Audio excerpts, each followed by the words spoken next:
Hey YouTube, it's Weird Paul. It's now been 30 years since I played my first real gig at a venue, one that wasn't in my house or in someone's garage. So let's take a look back at October 15th, 1988. In June of 1988, I had graduated from high school and sent copies of the 2 tapes I'd released to radio station WRCT at Carnegie Mellon University. A DJ there named Manny Thiner, who specialized in playing cassettes, began playing my songs on his show every week. We're going to hear a couple tunes by Paul Petrosky, My Head's on Fire, and Asking God for Gum. So here it goes. Once I had graduated from high school, I didn't really keep in touch with many of my friends, except for Edison, who would call me regularly and we would talk about music. It turned out that Edison, who hung out at Carnegie Mellon, already knew Manny, which I thought was finally my chance to get my music out into the world. Ed told me that Manny was thinking about having me play at the college where he had been booking shows. Though I never did play at the college at that time, about a month later on August 20th, Manny booked me to play at a new venue that he was working for. The Foundry was billed as Pittsburgh's Alternative Cultural Forum, and it was on Penn Avenue in the Strip District. It was run by a guy named John Tarassi, and the bands were selected by Manny and a guy named Carl Mullen. It opened on September 10th, and this was the first calendar of concerts that was printed. The show that I was booked to be the opening act for was headlined by 2 of my favorite bands, Scrawl, who were on Rough Trade Records, and the Happy Flowers, who were on Homestead Records, a label that I ended up on a few years later. I was penciled in on the flyer, under another local band's name. That's because the flyers were already printed up before I was asked to join the show. That was a guy named Paul Petrosky. He lives out in Bethel Park. He was going to be playing at the Foundry, which is a place in the Strip District that just opened up. So go to that show and see Paul do his first, let's say, a club gig. He's played for his friends many times, so. The first thing I did was ask my dad if he would drive me there that night, because I didn't have a driver's license. He said that he would, but he didn't seem too thrilled. The next thing that I was concerned with was that I didn't really have a band. It was just me and my guitar. But Ed, who had sang with me back in the garage show days, said that he could borrow a couple of toms from a friend's drum set and play those. He also had some bongos that he played with a nightstick instead of his hands. It was all pretty exciting, but it got even better when Manny said that he wanted to release a cassette of my music on his label, SSS. I Want Cake Now came out during the last week of September 1988, and it consisted of the best tracks from my 2 released cassettes, In Case of Fire, Throw This In, and I Need a Pencil Sharpener. I had been calling myself Off the Wall Paul Petrosky for about a year, but this is when that changed for good. Manny credited the album to Weird Paul Petrosky, the name that I had used between 1984 and 1987. And from that day on, everyone called me Weird Paul Petrosky. The name stuck, and I could never go back to Off the Wall Paul. I started tuning in every day to the radio station's concert calendar because I got to hear them mention me every time they talked about the show. 24th, Scrawl and Happy Flowers and Cousin It and Weird Paul at the Foundry all over the show. Scrawl and Happy Flowers and Cousin It and Weird Paul Petrovic all playing at the Foundry. And Scrawl and Happy Flowers and Cousin It and Weird Paul and Foundry will be at the Foundry. Ed and I found out that we had 30 minutes to perform, and we had 10 days left until the show. That was when we started practicing the songs up in my bedroom. We practiced a lot, and we probably drove my family crazy.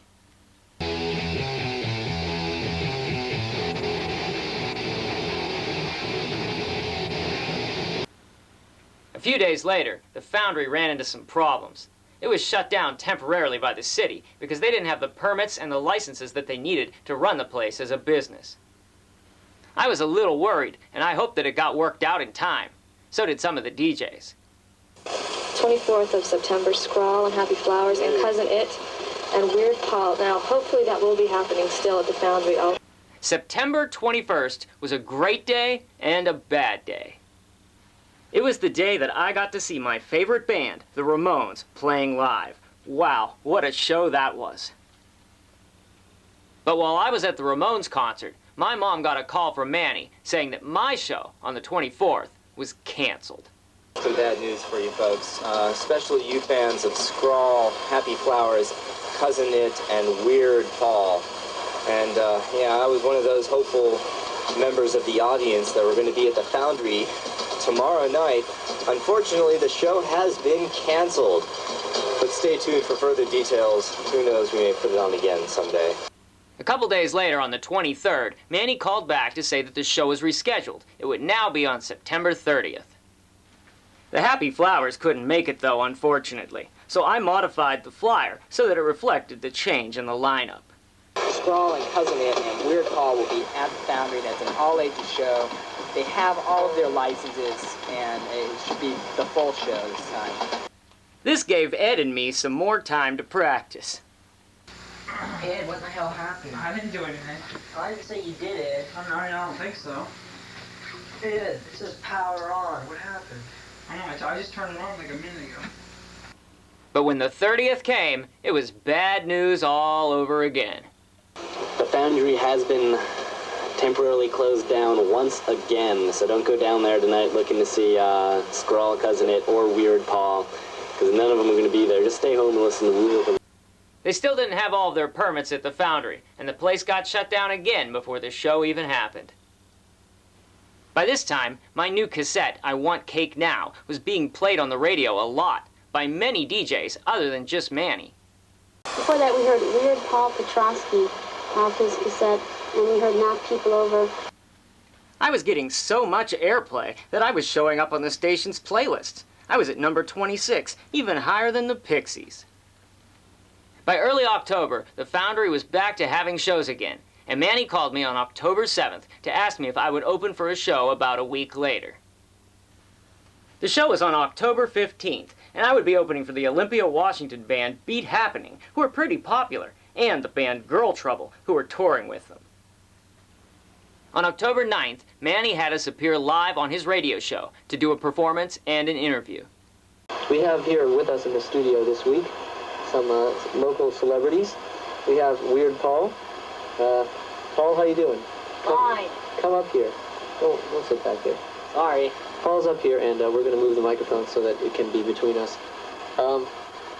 Weird Paul is going to be, you're going to be playing on Saturday night at the Foundry. Glad to. Along with Beat Happening. Do you think after seeing you, Calvin Johnson will want to sign you to K and put out a cassette on his label? I definitely.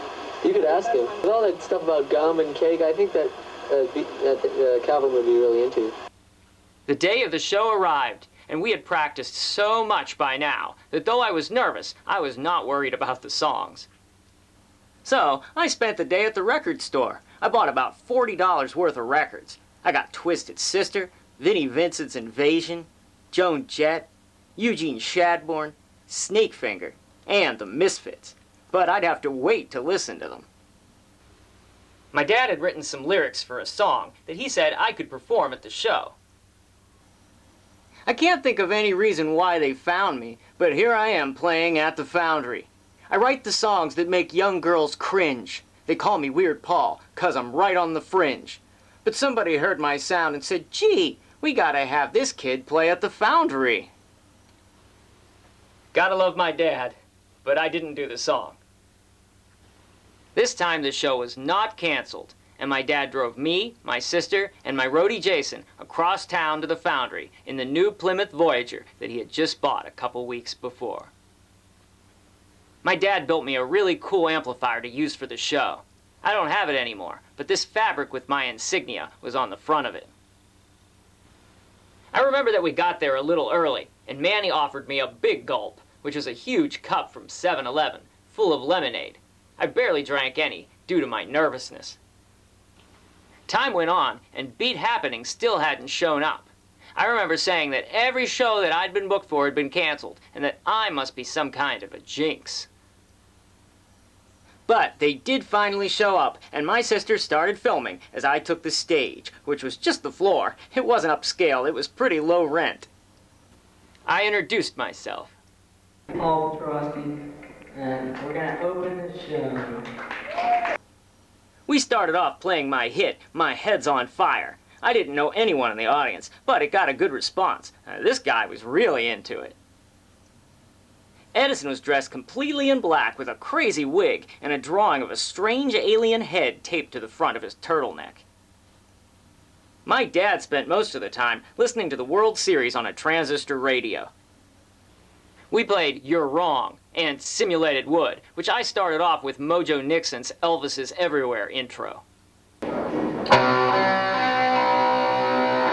look at your faces, you know what I see? I see a little piece of simulated wood in each and every one of you out there. But let me tell you, well, this next song is called Simulated Wood.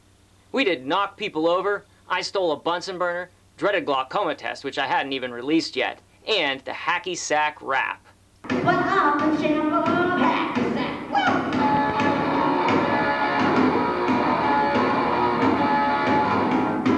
Word.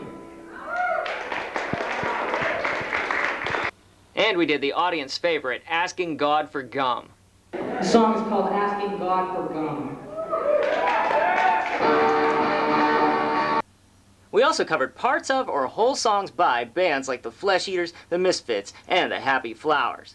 And we covered the Herman's Hermits song, Mrs. Brown, You've Got a Lovely Daughter, with Ed holding a picture of their lead singer, Peter Noone, over his face.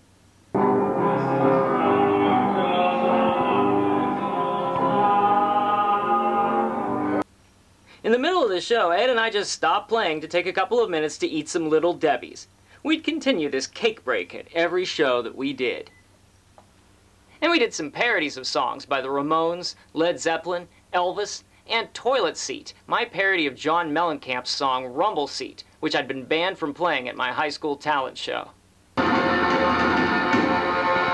was my band, Edison, and I was Weird Paul. Good night.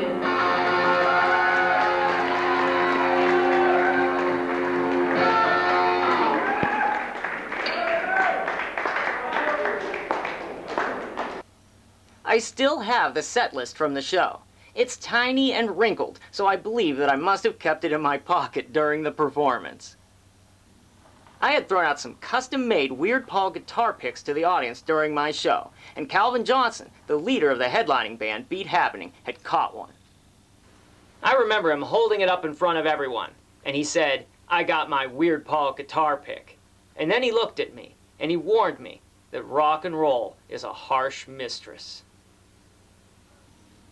A couple days later, I found out that Calvin had bought 15 copies of I Want Cake Now to sell in his K Records catalog. He continued to sell them there for a while, which really helped my music career get started. The reviews of the show were in, and they were good. Weird Paul Petrosky did a killer set before the Beat Happening show on Friday at the Foundry. The guy that played last night at the Foundry, his name is Weird Paul Petrosky, and he did some interesting, funny tunes. Ed and I also did an interview in the local zine Cubist Pop Manifesto, where they even addressed the question of why my name was changed back to Weird Paul. And they reviewed I Want Cake Now, which stated that the overall genius overwhelms the occasional dud. By the 1st of November, the radio station WRCT had been playing my music for 18 weeks in a row. It was popular, so Manny offered me another show.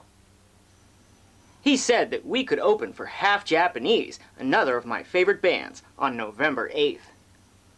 But I had to turn it down. I wasn't even going to be in the same state on November 8th. But that's another story for another day. I hope that you enjoyed hearing about my first gig 30 years ago. And if you did, don't forget to click on that like button down below. I'll see you soon with more memories. Thanks, YouTube.